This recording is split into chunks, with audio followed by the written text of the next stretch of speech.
Всичко това са мистери кутии. Целта ми е да събера ето тези сквишта. Дали ще успея? Не знам, но сега ще разберем. Хайде да започваме.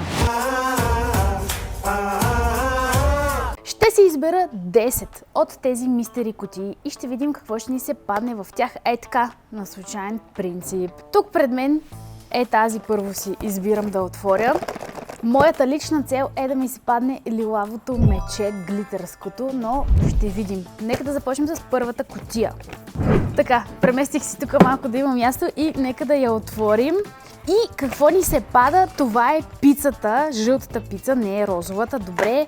И розовото бебе, това е едно от списъка, така че вече имаме едно изпълнено. Вие имате ли някой от тези бебенца? Аз майче имам лилавото и това е розовото. Много искам да си попълня сквиши колекцията, а тези мистери кутии знаете къде се продават в магазините на Sunday Habit, както и онлайн може да си поръчате. Не знаете какво ще ви се падне, но има поне 2 сквишта, с които може да си запълните колекцията и да съберете тези, които ви липсват. Сега коя кутия да си вземем? Аз си харесвам ето тук, ама трябва малко да ми се срине пирамидата. Искам ето тази да отворя. Така. Добре, не ми се срина пирамидата. Кутия номер 2 и ни се пада маслото. Така, вече си имаме едно масло.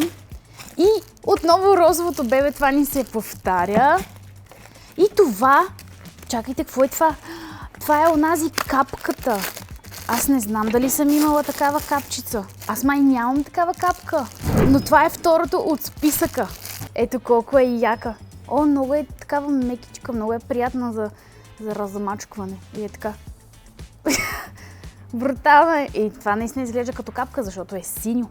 Реално. Добре, доволна съм. Вече имаме 2 попълнени от списъка и ни остават още 7. Все още не ми се е паднало лилавото мече. О, това е доста тежка кутия. Сега ще видим дали няма да е вътре случайно. Кутия номер 3. Имаме октопод. Лилавия октопод. Вече сме го отваряли. Аз вече го имам. Имаме розовата капчица. То дали има още цветове, които можем да съберем от тази капчица.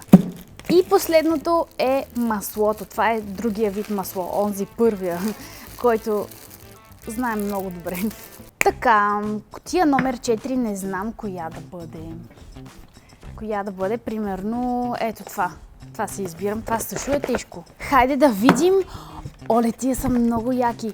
Това е синьото мече. Добре, не е лилавото, но е синьото мече. Него също го има в списъка, така че го попълваме. Ето го какво е.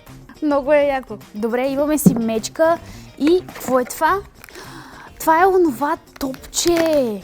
Това също е в списъка. Тук имаме 2 в една кутия от списъка.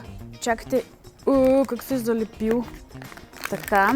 Оп, ето вижте какво е яко. Ето както го стиснете и му изкачат през тия дупчици. Аз не знам обаче как се нарича тази топка. Ако вие знаете, напишете в коментарите как да я наричаме ние. Имаме и още едно нещо. Това е някакъв бейби дъмплинг. Нека да видим. Искам да ми се падне розов. И бял. Това е най-сладичкия според мен и розовия също. Вижте колко е мъничък. Много е сладък. Добре, нека да продължаваме с следващата кутия. Добре, сега да отворим 5-та кутия.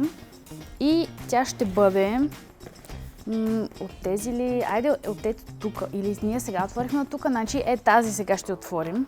Така, ето я 5-та късметлийска кутия. Кутия номер 5. Отваряме и какво имаме? Синьото бебе. Имаме такъв син сладолед в унийка. И другото е ето тази капчица, розова капчица. Добре, всъщност това също ни е в списъка и този сладолед ни е в списъка. Много се приближаваме, но все още не съм намерила лилавото мече. Нищо, аз пак съм доволна. Продължавам и искам да отворя ето това, което ми е най-близо. Кутия номер 6 трябва да ни е на късмет. Така, вътре има пицата, която мисля, че е същата като предишната, жълтата, не е розовата. Имаме това фъзбол. Това не ни се е падало до сега и това ни е 7-то в списъка, плюс това е жълто. Аз мисля, че съм имала бяло и синьо до сега. На мен това ми е любимото сквиши, не знам на вас също и маслото. Я напишете в коментарите на вас, кое ви е любимото сквиши. Ето има си усмивчица тук. Добре, перфектно. Остават ни още две от списка, които да намерим. И тук има още едно, което е лилавото бебе. Но това не е лилавата мечка. Това тук не знам как не пада. Вижте как е застанал. Така. И не пада. Сега ако взема това и не падне. Така, това ни е кутия номер 7. Хайде отваряме и имаме розовия сладолед, който също е от списъка и ни остава само едно единствено нещо, за да попълним списъка. Имаме Baby Dumpling. Дано този път да е розовия. Дано да е розовия, дано да е розовия. Белия! Повторени се. Това е лилаво! То е много светло, аз почти не го видях, че е лилаво.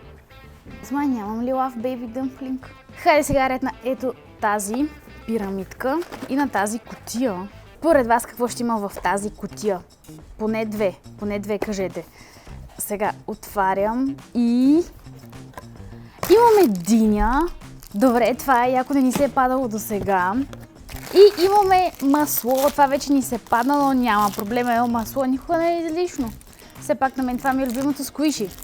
Заедно с онази фъзибол. И все пак все още не сме намерили лилавото мече и последното от списъка. Остават ни още две кутии. Това е предпоследната и предпоследния ни шанс да ни се падне каквото търсим. И имаме медузата. Това не сме го имали до сега. И също сладолед на клечка. Имаме ето този розов сладолед и розовата медуза. Тя вътре има звездички. Вътре в тази медуза има звездички. До сега никога не ми се е падала такава с звезди. О, добре. Макар че това не е в списъка, но това е супер яко. И коя да е сега последната кутия, най-късметлийската кутия трябва да е това. Аз си мисля за ето тази и това е нашата последна 10-та кутия. Къде си направим място за нея и да я отворим. Дано от тук да ни се падне последното нещо, защото ако не, ще отваряме докато не ни се падне, но в друго видео.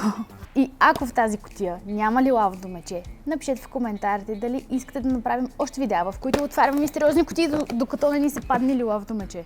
Преди да я отворя обаче, абонирайте се за канала и харесайте това видео веднага. И сега е време да я отворим. Имаме лилавия октопод отново. Това вече го имаме няколко пъти. И последното, това ли е? Това е последната от списъка и това е тази оранжева капка. Точно в последната кутия намерихме и последната от списъка, но не намерихме лилавото мече.